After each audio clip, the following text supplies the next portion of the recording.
Let me introduce myself. I am Mohan Ramanan. I teach at the University of Hyderabad. Today I am going to speak on Indian English poets.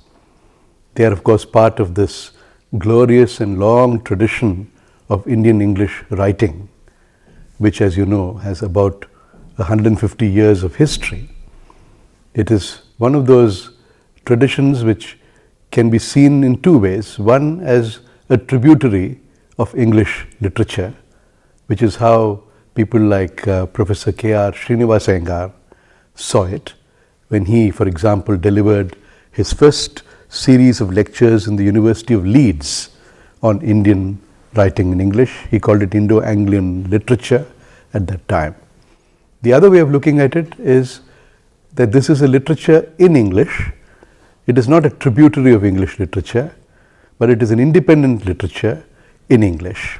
And I think that is a better way of looking at writing coming from different parts of the world, where English may be the medium of expression, but certainly the ideology and the culture is not necessarily English or British or even Anglo-Saxon.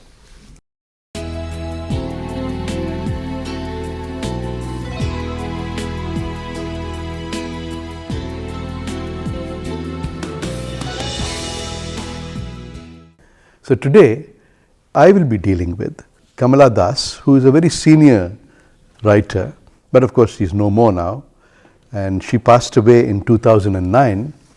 She was born in 1934, and she has had a very checkered and very colorful literary career, not to speak of a very colorful personal life.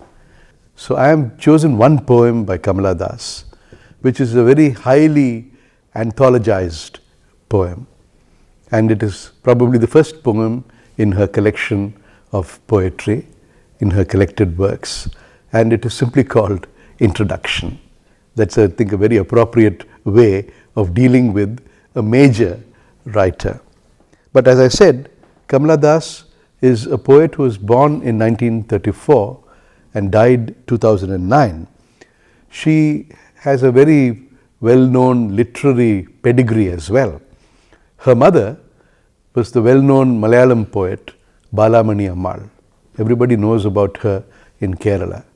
And her father was the well-known V.M. Nair, who for some time managed the Malayala Manorama or Mathrubhumi, I think one of those two newspapers, for a long time. And they came from an extremely well-to-do Nair household, a Taravadu called Nalapat. Okay? And that is an important starting point for an understanding Kamala Das, because she has certain kinds of roots, and her poetry is definitely going to speak about those roots, not necessarily with great admiration for it. You can be part of something and yet not like what you are part of. And I think in Kamala Das's case, there are 2 or 3 levels at which she is not happy with what she is. One is the fact that she belongs to a very orthodox family or a very orthodox community, and where caste prejudices and class prejudices are of course very, very strong. And this means that a society like that is unlikely to look very favorably at a woman who wants to express herself very freely.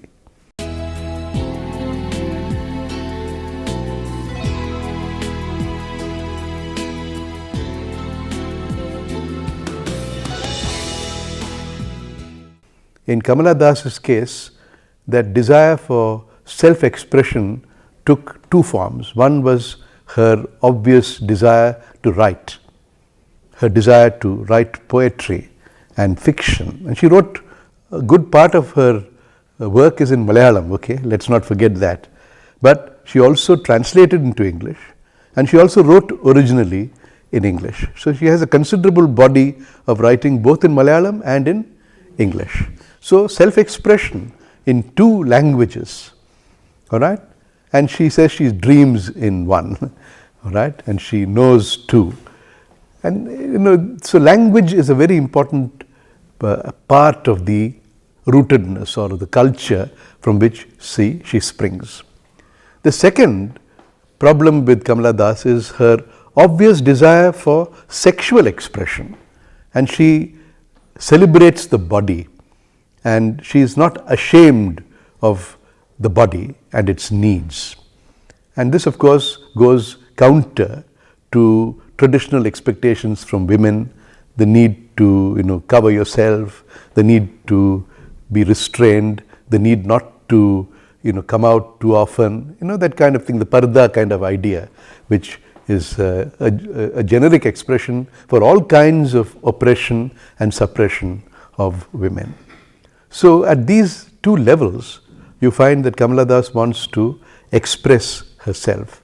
So she's not comfortable with a patriarchal family system which refuses to give women space, or which expects women to be bounded by a space carved out by the patriarchy, and which also decides on the kind of roles a woman can play, that she must be either a good daughter or a good wife or a good mother. These are the only expectations.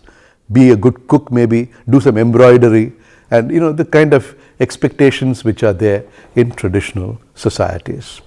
So that is something which you need to keep in mind.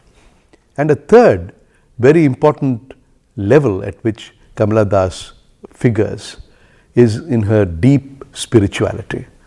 That is something which many people don't often recognize. At the age of 42, she wrote an autobiographical work called My Story, and it was a completely explicit, sexually explicit kind of book, where she very freely discussed her affairs and her loves and her bodily needs and so on. And society was shocked.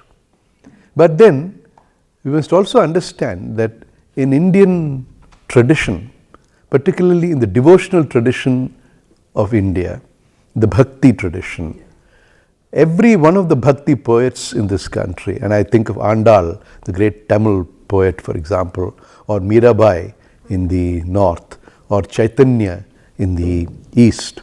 These are all people who are craving for union with God. But that craving is always seen or shown or demonstrated or expressed in terms of human love. So the strong erotic content in bhakti poetry is something which we should never lose sight of, because you can't express an abstract love for God except in terms of the love which you understand, which is human love. So unless you go through the body, you cannot get to the soul. And that is how bhakti poetry has operated in our country. And my view is that Kamala Das is capable of two kinds of bhakti poetry. One is saguna bhakti, that is bhakti with form, seeing God in terms of attributes, in terms of qualities, and the ability to give a name to God, like Rama or Krishna.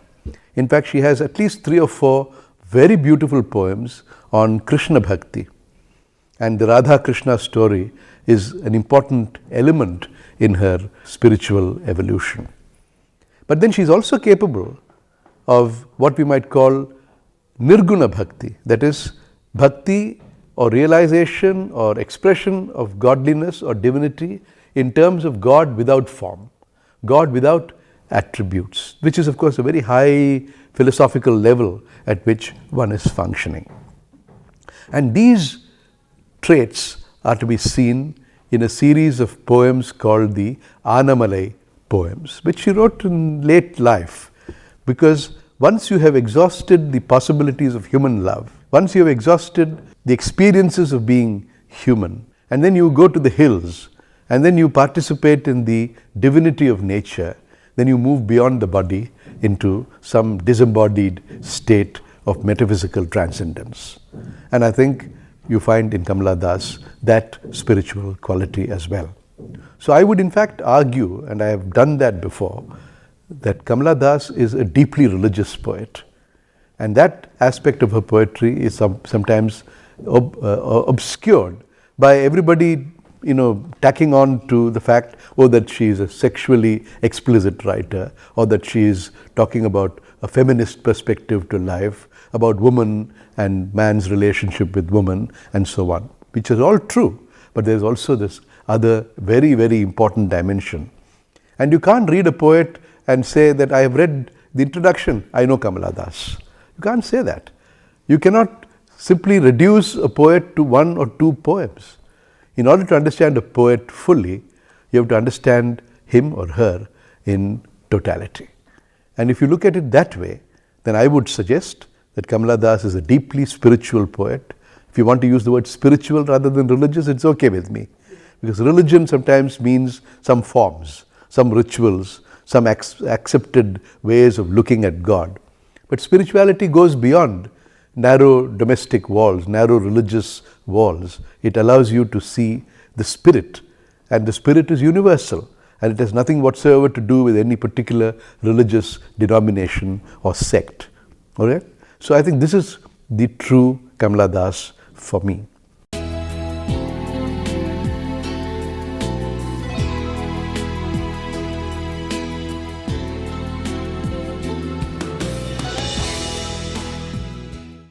The poem I have chosen is an introduction, and it's an introduction to Kamala Das. It begins with her distaste for politics, which of course many of us have. We don't particularly care for politicians, and I think in those early years of Indian democracy, there was the same sense of disappointment with politicians. Many of them won independence for us, but then they went on to become rulers. And then they descended into the same kind of political quagmire which we now see in our own times. So Kamala Das doesn't know politics, she says. But I know all the names of the people in power, beginning with Nehru. So it means that we are talking about post-1947 India. And this is one of the early poems written by Kamala Das in the 1950s, when Nehru was very much the Prime Minister of this country. Then she goes on to say that I am an Indian. I have been born in Malabar. So she gives you a number of details about her own roots. I told you how her roots are important. So she's Indian. She has a color of the skin which is brown. Immediately we remember that there is racism in the world, and then she's defining herself against a predominantly white culture which is associated with the English language, and her own Indianness is in a way concentrated in the fact that she is a woman of color. And she says she is born in Malabar, and I speak 3 languages. I presume she knew Malayalam, English and Hindi. That's my impression, or even Bengali, because she grew up in Calcutta. Her parents were in Calcutta for a long time. And in fact, her very first collection of poems is called Summer in Calcutta, which is of course very autobiographical. So I don't know which is the third language, but definitely English, because she is capable of expressing herself in that. But people tell her what to do and what not to do. Don't write in English, they say. It's not our language. And then she says, why don't you leave me alone? I need my space as a woman and as a writer and as a thinker. I don't want critics like you and me, critics of literature. I don't want you critics to tell me what I should do. I certainly don't want friends to be telling me how I should behave.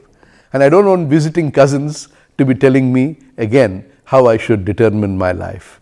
And visiting cousins is a wonderful reference to the fact that she belonged to a Tharavad, a Nayar Tharavad in Kerala, Nalapat. And people come and go in these big homes in Kerala. There's a lot of coming and going, a lot of relatives. And so for a modern person, too many people around also is a problem. You don't have space and you want to live your own life. So why not leave me alone, critics, friends, visiting cousins, every one of you? Why not let me speak in any language I like? So the first part of the poem then is a definition of what she might want to be and what she is not and what she wants to be. And then the politics of language is an important idea here, because remember that many people used to say that if you write in English, you cannot possibly express the soul of India, because English is a foreign language. But many Indian English poets have grappled with this problem of language. And all of them have felt, and a person like Kamala Das very clearly, that it's only a medium and I'm comfortable speaking in English or writing in English. So who are you to tell me I shouldn't write in it? I am able to express myself, and that's enough. And in her case, she is bilingual. She knows Malayalam and English and comfortable in both languages. So what's the problem here? Why should you tell me what I should do or what I should not do? So the language I speak becomes mine, even if it's a faulty English, ungrammatical English, like that wonderful poem by Nissim Ezekiel, Goodbye Party for Miss Pushpa T.S. Remember? All those present continuous tense sentences. Even if it is faulty, it is our own English. And I am, after 30 or 35 years in the profession of teaching English, of the opinion that there are as many Englishes as there are people speaking English. And there is no one standard by which one needs to, determine. Of course, somewhere, some grammar and some syntax will need to be kept in mind. But there are turns of expression which are very colorful, and Indianisms which I think all of us understand as having contributed something to the English language, which the English language would be impoverished by if it didn't have it. So the language I speak becomes mine. Its distortions, its queernesses, these are all mine alone, she says. It is half English, half Indian, funny perhaps, but it is honest. It is honest. And it is as human as I am human. Can't you see that? So she says that I am speaking in the English language, no doubt, but I am speaking myself. I am expressing myself. It is human. Can't you see that? And what does it do? It voices my joys, my longings, my hopes. It is useful to me, just as cawing comes naturally to a crow or roaring comes naturally to a lion. English comes naturally to me. My own Indian English poetry is mine, and that's it. Don't question it. It is the speech of the mind, she says. Look at that expression, speech of the mind. It is human speech, and it is here and not there. A mind that sees and hears and is aware. Every aspect of it, awareness is allowed to flow through the expressions in English which I have. So it is very authentic for me. So don't you tell me whether that I should not write in English. I will continue to do that. And then she contrasts it with the deaf and blind speech of trees in storm, or of monsoon clouds, or of rain, or the incoherent mutterings of the blazing funeral pyre. You can see the number of images she gives you here, which are all, of course, in a way about nature. And then much of nature is incoherent. We don't know what's going on there. It is different from that. When I am speaking, I speak myself. I speak about myself. And it is me coming through in my speech.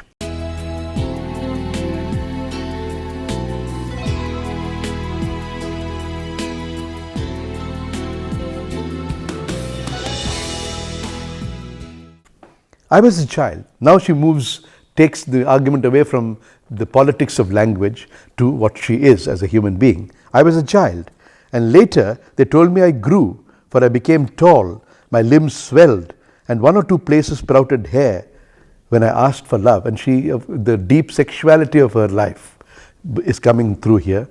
When I asked for love, not knowing what else to ask for, my father, he, or somebody, some patriarchal person, drew a youth of 16 into the bedroom and closed the door. So I was married to a man who was 16 years old. Now he did not beat me, but my sad woman body felt so beaten, so defeated by this experience of having someone whom I did not care for, whom I could not love, and who did not love me. The weight of my breasts and womb crushed me. I shrank pitifully. You see, shrinking pitifully shows you the extent of the deterioration, the decline in the person. Then, in order to avoid feeling defeated as a girl, I decided I'll become a boy. So I began wearing shirts. My brother's trousers, for example, is what I wore. I cut my hair short and ignored my womanliness in order to assert myself. All right? Dress in saris, they said. You cannot dress like this. You dress in saris. Be a girl, be a wife, they said. Be embroiderer, be cook, be a quarreler with servants, which is of course a very funny way of describing what happens in many, many domestic contexts, where the servants are the butt of all the anger of the wife or of the woman in the house. Fit in. So you see, you have to fit in to a prefabricated structure of society. You cannot deviate from it. You have no right to, because you are a girl. Therefore, you must live like that. Oh, belong, cried the categorizers. Categorizers? People who categorize you, formulate you in a phrase and leave you wriggling on the wall, as T.S. Eliot puts it in that wonderful, wonderful poem, Prufrock poem, The Love Song of J. Alfred Prufrock. So have a name. Be Amy, it's an American name perhaps, or be Kamala because she is Kamala Das, or better still be Madhavi Kutty because her name in Malayalam is Madhavi Kutty. Kamala Das is a pseudonym in English. Madhavi Kutty, the daughter of Balamani Ammal. That's how most people know her in Kerala. And then she had another name change in late life. In 1999, I believe, she converted to Islam and she became Kamala Suraya. And in fact, when she died in 2009, she was buried in a mosque, in a graveyard belonging to a mosque. So from a Nayar woman to a modern English poet to an Islamic person, a person professing Islam. So there are many, many personalities in Kamala Das. That's why I called her a colorful person. It is time to choose a name, a role. You got to have a name.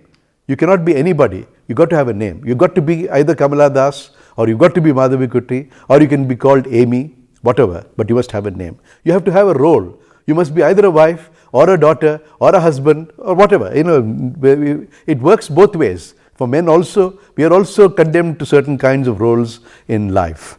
Don't play pretending games. Don't play at schizophrenia. Don't be a nympho. Nympho is one who's got sexual appetites which are uncontrollable.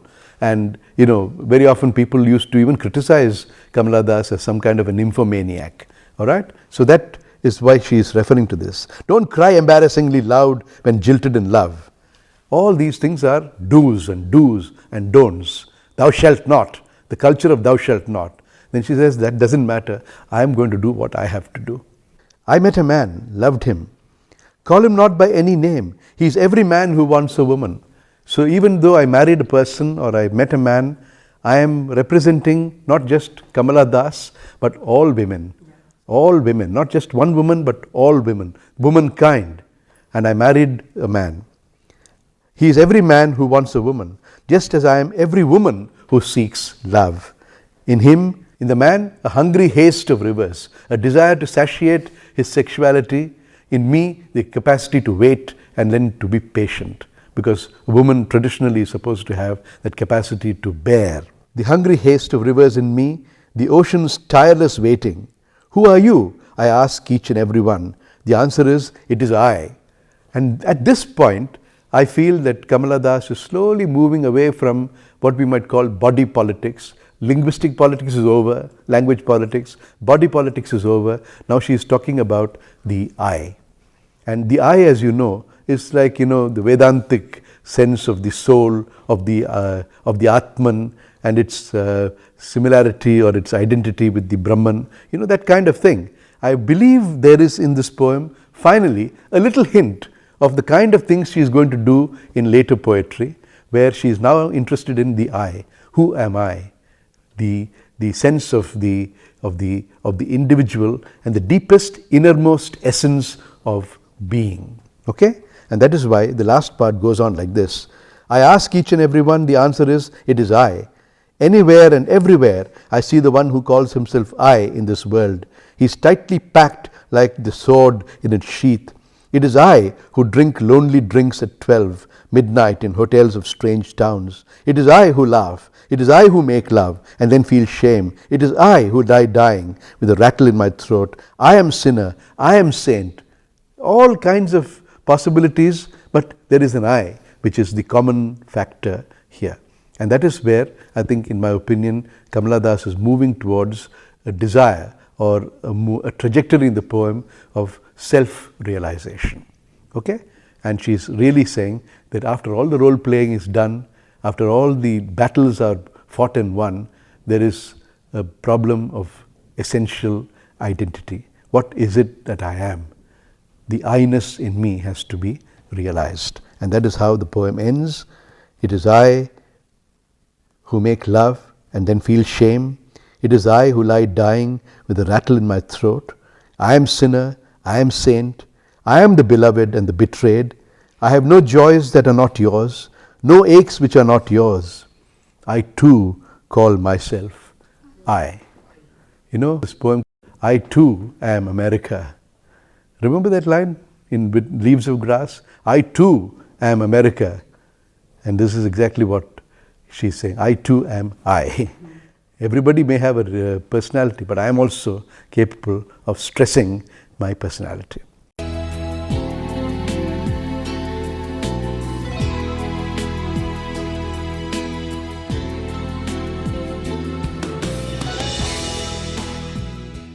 Okay, let me ask you a question.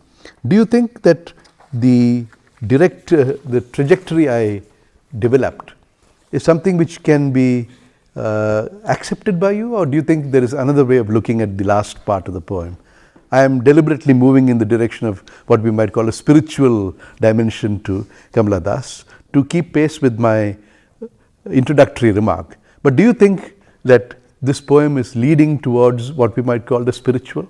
The poem tries to realize the spiritual in life, in the universal. I mean, sir, you have mentioned very correctly, I mean, I completely agree with you about the identity crisis or self-assertion that she keeps trying to do. But by the very use of the personal pronoun I, particularly towards the end, she makes herself universal. Perhaps, I mean, this is just a thesis. Yeah.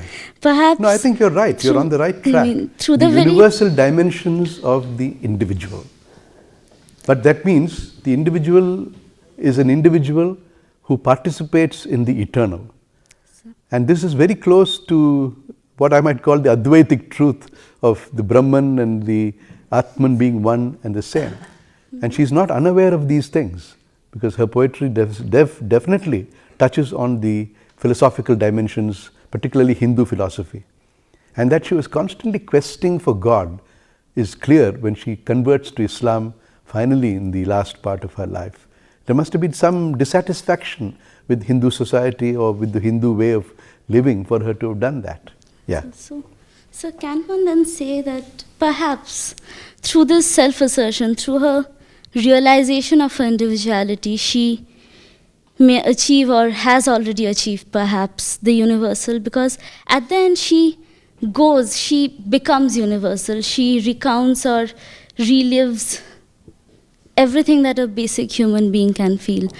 Like, making language and politics of sex all recede behind her. Yes. Can one say that? Yeah, I think so. I mean, you're putting what I've said in slightly different words, but I think essentially you seem to be agreeing with the point I have made. Is there anyone who disagrees with the two of us? Yeah. You agree with the basic interpretation? Now, I want to close this by saying that in literary interpretation there is no such thing as closure. Nothing is said for the last time. There is no ending in these matters. Somewhere we have to leave things a little open. And I think the quality of suggestion which poetry has is available in Kamala Das. Even though she's so direct, so forthright, I think she's not lacking in suggestiveness. And where there is suggestiveness, there is possibility of meaning, multiple meanings. And I think you should leave the poem always with the sense that when I come back to it again, maybe 10 years later, I'm going to find something more in this poem than I found today. Okay? Thank you.